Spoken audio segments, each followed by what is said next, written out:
Hello दोस्तों, JIB का component Indian economy and Indian financial system IND-IFS का exam हो चुका है। अक्टूबर में जो एग्जाम था, सो इस एग्जाम को आप में से कई लोगों ने दिया होगा। कई लोग बहुत ही ज़्यादा खुश होंगे कि उनका क्वालिफाई हो गया है। Congratulations, you have cross the mark जो आपको लाने थे। Many congratulations. बट कई लोग ऐसे होंगे जिन्होंने दिया पर उनका क्वालिफाई नहीं हुआ, और ऐसे भी कई लोग होंगे जिन जो अभी तक इस कंपोनेंट का एग्जाम नहीं दे चुके हैं और आगे देना चाहते हैं। तो उनके लिए बहुत ज़्यादा ज़रूरी है ये जानना कि इस पेपर को देखकर, ये जो क्वेश्चंस आए थे उनको देखकर हम क्या इंसाइट्स ले सकते हैं, क्या हम समझ सकते हैं, तो वही हम डिस्कस करेंगे। इससे हमारे आगे की जो स्ट्रैटेजी है, अगले बार अगर आप एग्जाम दे रहे हो IND-IFS का कंपोनेंट, जैब एग्जाम का उसको दे रहे हो, तो it is really important to have a look कि किस तरीके से पिछले एग्जाम में क्वेश्चंस आए थे। तो वही ट्रेंड हम देखेंगे, वही एनालिसिस करेंगे, और ये वीडियो है ऑन द की लर्निंग्स। तो whoever is going to give the IND-IFS exam, अगले बार जो देने वाले हैं, वो वीडियो को एंड तक जरूर देखें, because it is really important, बहुत ही इंपॉर्टेंट लर्निंग्स। और ये आपको मैं बताऊंगा वीडियो के दौरान कि ये एक ही डिफरेंस है उनका, जिन्होंने जो है आसपास 40-30 वहां तक आए, और जो 45 50-55 के पार गए हैं। Right, only one difference. वो एक डिफरेंस क्या है वो हम डिस्कस करेंगे इस वीडियो में। राइट दोस्तों, तो this is the video on the key learnings. IND-IFS का जो एग्जाम हुआ था जैब का अक्टूबर 2023 में, एग्जाम तीनों ही शिफ्ट्स के जो क्वेश्चंस थे उन सभी को एनालाइज करते हुए what are the key learnings, क्या चीजें हम सीख सकते हैं आगे के लिए, हम अपनी स्ट्रैटेजी कैसे जो है चार्ट आउट कर सकते हैं। तो मैंने बताया एक बहुत ही इंपॉर्टेंट डिफरेंस, उसको भी मैं बताऊंगा ड्यूरिंग द सेशन। ओके, तो सबसे पहली बात, तो क्या आपका रिएक्शन रहा आफ्टर अटेम्प्टिंग जो भी जैब एस्पिरेंट है, उसका रिएक्शन क्या था? मॉडरेट टू डिफिकल्ट और लेंदी पेपर है, ठीक है। तो ये रिएक्शन मई में भी था, सेम रिएक्शन अभी भी है नॉर्मल जैब एस्पिरेंट का, जो शायद प्रिपेयर किए हैं लेकिन बहुत बार, ज़्यादा बार जो है रिवाइज नहीं किया, और इस तरीके से। राइट, तो अब देख लेते हैं दूसरे टाइप के एस्पिरेंट के बारे में। दूसरे बैंकर जो हमारे दोस्त हैं जिन्होंने एग्जाम दिया, उन्होंने एक बार प्रीवियस ईयर्स के जो क्वेश्चन थे उनका ट्रेंड देखकर वो गए, ठीक है। तो इस ट्रेंड से हमें पता चल रहा है, काफी चीजें हम पता कर सकते हैं। जैसे कि सबसे पहली बात तो ये है कि most of the questions book में से ही आए हैं, ठीक है। इस बार के पेपर में भी most of the questions book में से ही आए थे, ठीक है। मई में भी आए थे और अक्टूबर में भी most of the questions were from the book only. So इस वजह से हमारा प्राइमरी सोर्स जो है वो बुक ही बन जाता है। Okay, at least for IND-IFS component book is the primary source. अगर आप बुक पढ़ रहे हो, क्वालिफाई पक्का, ठीक है। इसके अलावा 2023 का जो एग्जाम था वहां पर हमने देखा कि most of the questions were from module D, ठीक है। तो module D is the king, हम ये चीज कह सकते हैं। वो even in the May exam आप ले लो, या फिर अभी का अक्टूबर जो एग्जाम है, वहां पर भी ये चीज प्रूव हो रही है कि मॉड्यूल डी से सबसे मैक्सिमम नंबर ऑफ क्वेश्चंस पूछे गए हैं, और इस बार भी वही चीज देखी गई है। राइट, इसी तरीके से हम ये कह सकते हैं, तीसरी बात ये है कि जो क्वेश्चंस का ट्रेंड है वो डेफिनेशंस, टाइप्स, नॉर्म्स, रेगुलेशंस, ये चीजें पूछी गई हैं। ओके, तो जैसा पिछली बार था ये कैटेगरीज ऑफ मर्चेंट बैंक्स, उसके बारे में मई में आया था, इस बार भी आया। देन डेरिवेटिव्स रिलेटेड जो है ऑप्शंस वगैरह पूछ लिए थे इस बार। राइट, इसके अलावा अगर हम देखें फैक्टरिंग रिलेटेड क्वेश्चंस तो आए ही हैं, फैक्टरिंग, फॉरफेटिंग, बिल डिस्काउंटिंग के डिफरेंसेस वगैरह, तो ये तो एक्सपेक्टेड था, ये चीजें पूछी गई हैं। राइट, तो ट्रेंड हम मई का देखें और उसको आगे एक्सट्रापोलेट करें अक्टूबर का, तो ऑलमोस्ट सिमिलर चीजें आप अक्टूबर में देख सकते हो। इस वजह से अक्टूबर का पेपर भी कुछ हद तक, काफी हद तक प्रेडिक्टेबल था, और ये चीज भी मैं आपको ड्यूरिंग द सेशन बताऊंगा। ओके, तो यहाँ पर जिसने ये एनालिसिस किया या फिर किसी से सुना, हमने भी काफी सारे वीडियोस हम लेकर आए थे ऑन द एनालिसिस, तो उसका हाल कुछ इस तरीके का था। सो सच अ पर्सन, तो वो एग्जाम में बैठ कर वो ये कह रहे थे कि I knew this question will be asked, ठीक है, ये क्वेश्चन एग्जाम में आएगा, ये चीज मुझे पता था, मैं प्रिपेयर करके आ चुका हूं। So that is a well prepared JAIIB aspirant.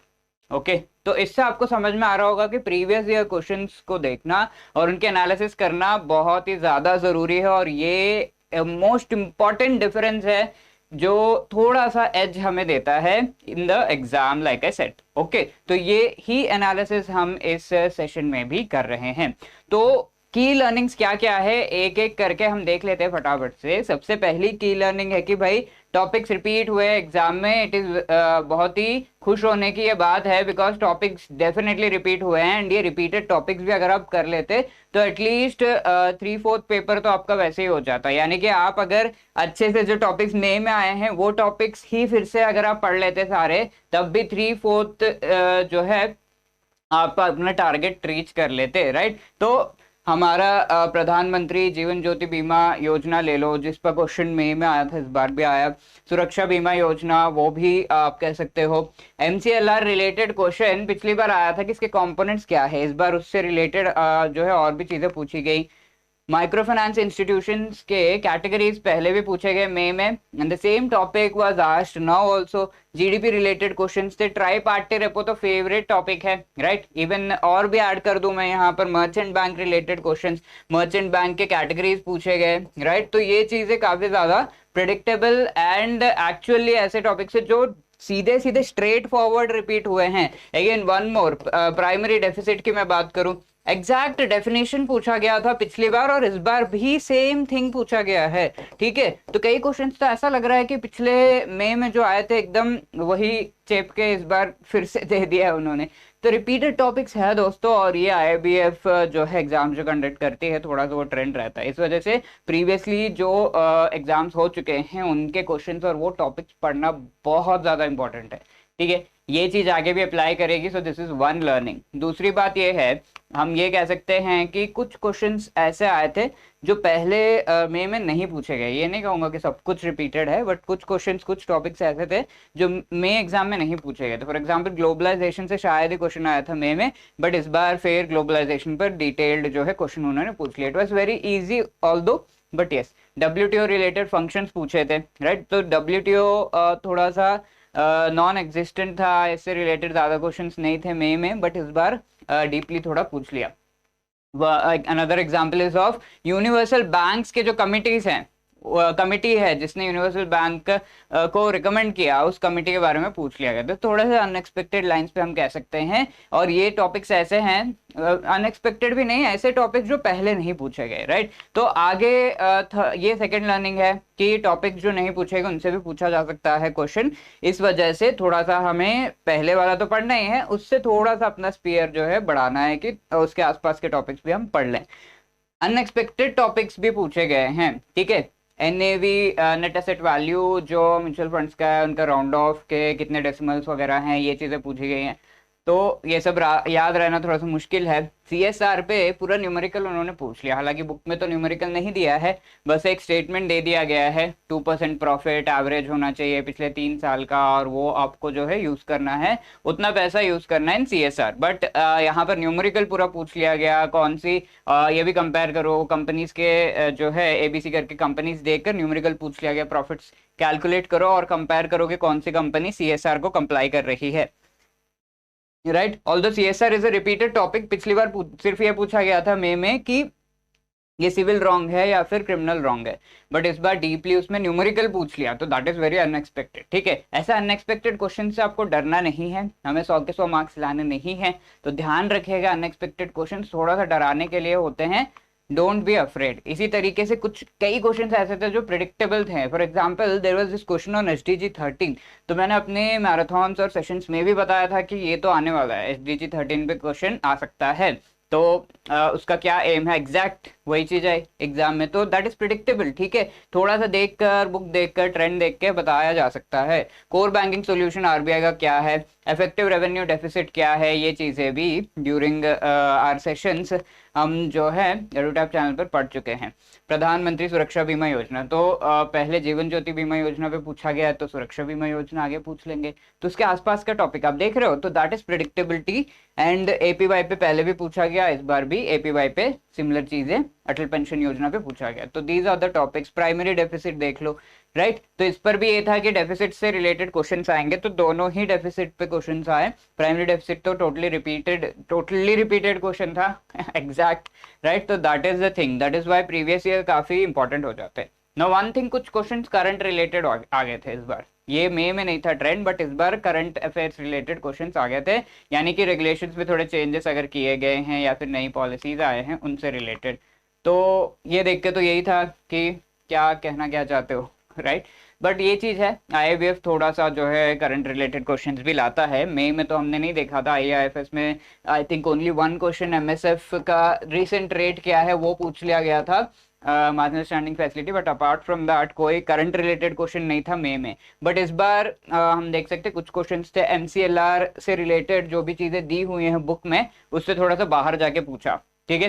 तो न्यू फॉरेन ट्रेड पॉलिसी 2022-23 अभी जो है उससे रिलेटेड, ऑल्सो आईआरडीएआई का जो मिशन है insurance for all by which year, इस तरीके से पूछ लिया, 2047 था, बट 2027 47 इस तरीके से ऑप्शंस थे, राइट। तो दिस ये जो है current affair related, but let me tell you ज्यादा नहीं थे, 5 से 10 होंगे बस क्वेश्चंस, 5 से 7 मैं कहूँ, ठीक है, एग्जाम में। तो इससे भी डरना नहीं है, because you do not have to score 100 out of 100, ठीक है। ये भी अगेन डराने के लिए है, थोड़ी चीज अगर याद है आपको, ये वाला मिशन अगर याद है तो दे दो, वरना तो बहुत ज्यादा स्ट्रेस आउट नहीं होना है इस चीज को देखकर।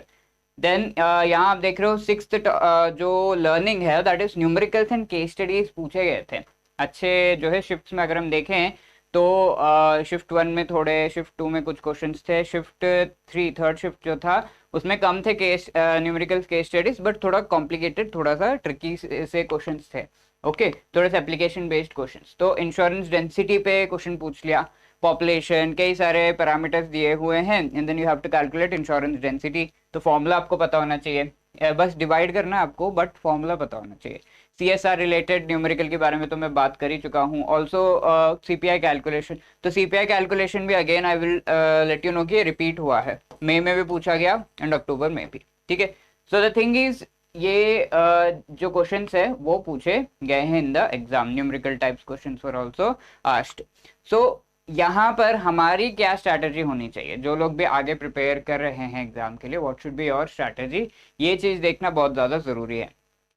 आपको बुक को अच्छे से प्रिपेयर करना है, और एग्जाम कहीं नहीं जा रहा, आपका एकदम कंपल्सरीली क्लियर होगा, ठीक है, 100%। बुक को अच्छे से आपको करना है, बुक उन्होंने दिया है और फिर उसमें से क्वेश्चन ज्यादातर नहीं आएंगे तो that will not be feasible. So book से मोस्ट ऑफ द क्वेश्चन आएंगे, दैट इज फॉर श्योर। तो बुक को थरोली आपको पढ़ना है, डरना नहीं है बाकी टाइप के क्वेश्चन से, बट बुक को थरोली पढ़ना है। और जो भी आप चीजें पढ़ रहे हो वो कॉन्सेप्ट आपका डेप्थ में आपको पढ़ना है, ठीक है, कॉन्सेप्ट डेप्थ में पढ़ना है, समझना है उसको, और कॉन्सेप्ट अच्छे से समझोगे तभी आप कर पाओगे। फॉर एग्जाम्पल सीएसआर वाला क्वेश्चन आया था, ये बहुत ज्यादा डिफिकल्ट नहीं था। अगर आपको कॉन्सेप्ट नहीं पता है, 2% ये वैल्यू आपको नहीं पता है तब डिफिकल्ट हो जाता, 2% पता है तो आप एक कैलकुलेशन करके आंसर मैच करके भी आंसर कर पा रहे थे, ठीक है। सिर्फ एक, लेट से ABCD 4 कंपनीज का, ए का कैलकुलेट किया और फिर आंसर मैच करके you can give the right answer. तो दैट वाज द केस। इस वजह से कॉन्सेप्ट अगर पता है तो यू कैन डू, ठीक है। एग्जाम में न्यूमेरिकल्स भी आप कर सकते हो।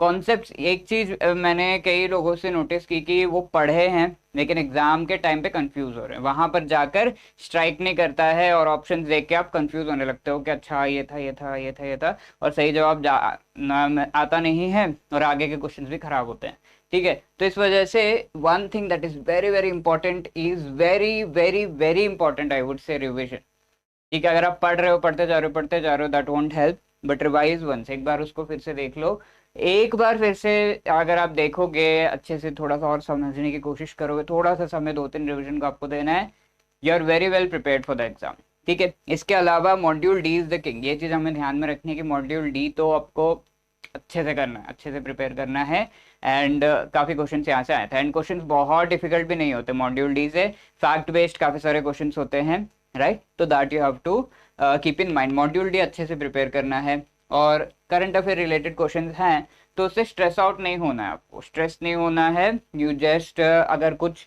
जो है सेशंस यहाँ वहाँ, even we will come up with these things, तो अगर वहाँ से आपको मिल रहा है तो यू हैव टू प्रिपेयर, वरना बहुत ज़्यादा स्ट्रेस आउट नहीं होना है। हमारा सबसे इंपॉर्टेंट सोर्स क्या रहेगा अभी भी, प्राइमरी बुक, बुक अच्छे से पढ़ लो, उसमें बहुत ही इंटरेस्टिंग टॉपिक्स हैं, तो वो सारे अगर आप कर लोगे तो दैट वुड बी इनफ।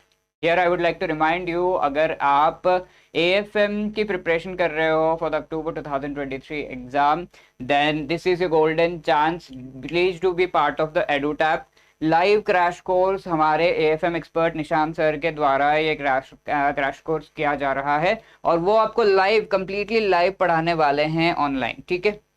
और आपको शॉर्ट नोट भी प्रोवाइड की जा रही है, इन सेशंस की नोट्स आपको प्रोवाइड की जाएगी। आपका जो PPT आपको दिया जाएगा, that you can use it for revision. जैसा कि मैंने आपको बताया, हम रिविजन का भी ध्यान रख रहे हैं, आपको नोट्स ना लिखना पड़े, तो we are taking care of that. आपको नोट्स भी प्रोवाइड किया जा रहा है in the form of presentations. Also test series है, chapter wise and full length mock test. Although time बहुत कम है, लेकिन फुल लेंथ मॉक टेस्ट को करके उसके टॉपिक्स को भी रिवाइज करने पे कई सारे क्वेश्चंस एग्जाम में बन जाते हैं। तो वैसा ही हमने रखा है अपना जो टेस्ट है उसको। And if you are availing now, originally इसका प्राइस जो है 2000 तक है, बट अगर आप JAIB 70 ये कोड यूज़ करोगे तो 700 में आपको ये कोर्स मिल रहा है। सिमिलरली PPB के लिए भी we have come up with the live crash course, जहाँ पर मेघा मैम हमारे PPB expert, she is going to teach you this PPB के पूरे कॉन्सेप्ट्स आपको live, short notes and also test series provide किए जा रहे हैं। सिमिलरली अगर आप इसको एनरोल करते हो तो 2305 का है, बट ऑन यूजिंग JAIB 70 ये 700 में आपको मिल रहा है। Links for these courses are given in the description में क्लिक करके जरूर इसका पार्ट बनिए। गोल्डन चांस को आपको डेफिनेटली यूज करना चाहिए, right. If you have any other queries you can call us on 8146207241, या फिर आप मेल ड्रॉप कर सकते हैं hello@edutap.co.in। You can give your feedback in the comment section. All the best, thank you.